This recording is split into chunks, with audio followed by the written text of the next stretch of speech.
इसलिए भोजन ऐसा होना चाहिए जिसको करते समय कोई फोटो खींचे तो ऐसा लगे कि कोई भजन पे बैठा है, ना कि वो खाने पे बैठा है। ऐसा भोजन होना चाहिए। एक बार और सुन लो, भोजन करते समय कोई फोटो खींचे तो आप ऐसे लगने चाहिए कि आप भजन कर रहे हैं।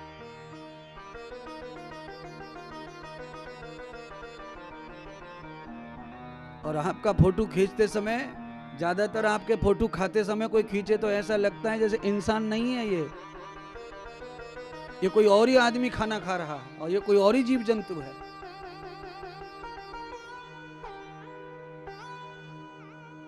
कल अपन फोटो खींचेंगे सब यहाँ, कल भंडारा है दाल बाटी का, आज से ही प्रचार कर रहा हूं मैं तो कल अपन फोटो करेंगे खाते हुए, मैं फोटो खींचूंगा सबका। कल मैं रुकूंगा, फोटो खींचूंगा। कल मैं देखूंगा कि कौन यूं उंगली से माथे से फेंक रहा है पहुंच पहुंच के पसीने को।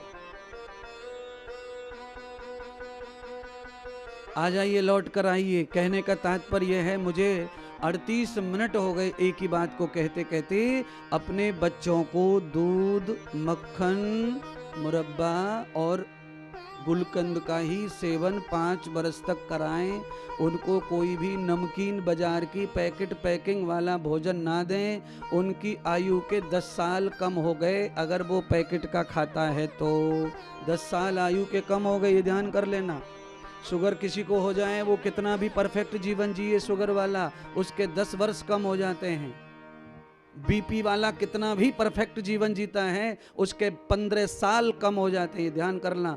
थायराइड वाला कितना भी परहेज पथ्य कर ले, उसके 15 साल कम हो जाते हैं आयु के, ये ध्यान कर लो। कितना भी यौगिक जीवन हो, पर ये रोग अगर कोई है तो आपकी आयु के 15 साल कम हो गए। और जो कोई आदमी पैकिंग का खाता है रोजाना, उसके भी 15 साल कम हो गए। और वो 15 साल कम हो गए, उनकी कोई बात नहीं है, पर बीमार होकर के जटिल बीमारियों से मरेगा, ये बुरी बात, ये बुरी बात। 15 साल कम हो गए कोई बात नहीं, जवान हो जाए, मर जाए, गिर जाए, चलेगा, पर बीमारी होके जटिल समस्या से जाके तो वो खराब बात है।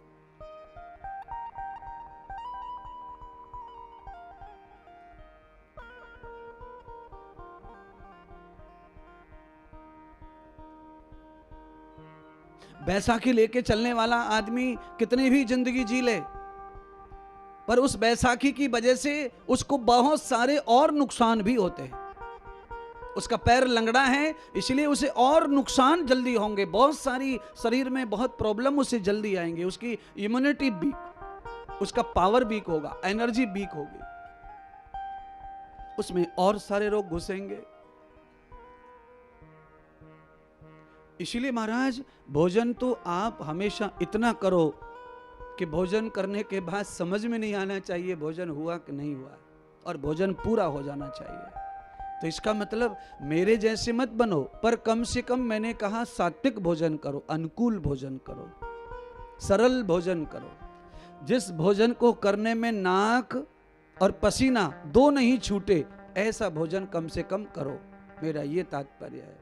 अच्छा, कुछ लोग क्या करते हैं, मिर्ची का भजिया कढ़ाई में से निकलता निकलता खाते हैं, यानी जैसे निकाला कढ़ाई में से और वहीं से सीधा पकड़ते हैं उसको और फाई फाई मचाएंगे, हा हा हा हा हा हा हा हा हा हा करके खाते हैं उसको। बताओ, अरे भैया ये क्या मतलब है? इतनी गरम मिर्ची का पकौड़ा क्यों खाना चाहते हो? क्या है मतलब? सुनो, गरम रोटी खाने के बाद और उस रोटी को 2 घंटे खाने के बाद, उस रोटी को 8 घंटे खाने के बाद क्या अंतर आता है वो समझो। जो रोटी आपको तत्काल मिलती है चूल्हे से, वो अगर 40% एनर्जी देती है, तो वही रोटी 2 घंटे के बाद में 80% एनर्जी देती है। वही रोटी 8 घंटे अगर रखी है और फिर आप खाते हैं तो वो 100% एनर्जी देती है। रोटी के अंदर ज़्यादा प्रोटीन फाइबर पैदा होता है ठंडा होकर।